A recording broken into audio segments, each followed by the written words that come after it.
Have you ever really thought about it? How would you actually give a gift to a god? Back in the ancient world, it wasn't just a spontaneous gesture. Today, we crack open one of history's most fascinating instruction manuals to find out. We tend to see ancient texts like the book of Leviticus as abstract rules, but what if we looked at them as practical, step-by-step guides? We are unpacking the nitty-gritty of how to make an offering. Let's start with something super familiar to a farming society, the grain offering. We aren't talking about rare, impossible-to-find items. This gift was made from the absolute staples of everyday life: flour from their fields, oil from their presses, and spices from their trade routes. So how did this actually work? It was basically a four-step deal. First, you bring your best flour, pour good olive oil over it, and sprinkle fragrant frankincense on top. Then the priest steps in. He takes just a handful, a symbolic sample, and burns that part on the altar. The rest didn't get tossed. It became practical food for the priests. It was super precise, highly structured, and honestly, pretty practical. What is really cool is how flexible the rules were. You could bring the grain raw, or you could cook it up in all sorts of ways. You could bake it into cakes, cook it on a griddle, or roast it over a fire. The key thing was the ingredients. As long as you brought the right materials, how you prepared the gift was pretty much up to you. It was a perfect blend of strict rules and creative execution. All right, let's shift gears. We are moving from the harvest to the herd for our second example, the animal offering. This one is a whole lot more complex and definitely more intense. First things first, the number one rule was quality control. The animal you brought, whether a bull, a sheep, or a goat, had to be perfect. Absolutely no defects. The idea was simple and powerful. You give your very best, not just whatever is left over.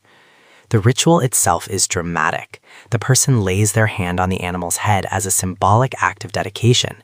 The animal is slaughtered, and its blood is splattered on the altar. But the level of detail regarding what gets burned is just wow. They didn't throw random chunks on the fire.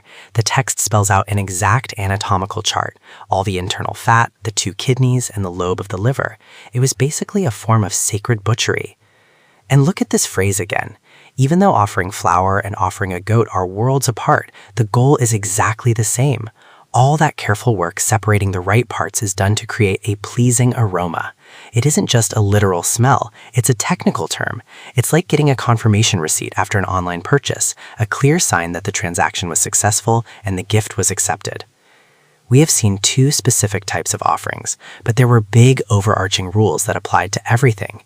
These were the absolute non-negotiables. First, salt was an absolute must-have on every offering as a symbol of preservation. On the flip side, things like yeast and honey were completely forbidden. They are agents of fermentation and decay, and that was a strict no-go for the altar. The next rule is one of the most direct commands you will find. It says you must never eat any fat or blood. The 2 key elements of the animal offering, the fat representing richness and the blood representing the life force, are totally off limits for people. They are designated as sacred, and the text makes it crystal clear. This isn't a temporary guideline. It's a permanent law for all generations, no matter where they live. So what does it all add up to? Following these precise ancient procedures was how people distinguished the sacred from the profane. This makes us wonder about our own lives today, leaving us with 2 important questions.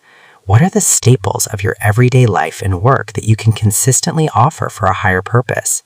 And in a modern world without physical altars, what specific boundaries or non-negotiables do you use to define what is sacred in your life? Take a moment, breathe, and let them sink in.